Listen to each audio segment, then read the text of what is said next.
With sadness, it has been reported a heavy snowstorm that covered the streets of Al-Bahah, a city located in the southwest region of Saudi Arabia. This rare snowstorm transformed the typically arid landscape into a winter wonderland, with snow accumulating on the ground and covering buildings.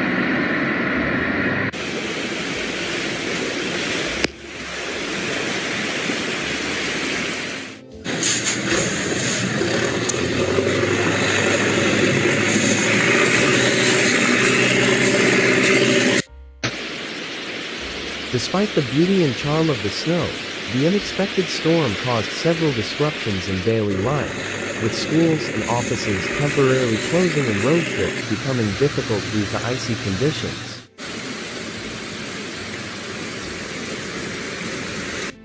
Snow in Al-Bahah is a rare occurrence, with the city typically experiencing mild winters and hot summers. And now, the snowstorm has brought not only joy, but also concern and inconvenience to many. As the mobilized teams work tirelessly to clear the snow and ice from main roads, residents are advised to stay warm and safe while enjoying the unexpected beauty of this weather phenomenon.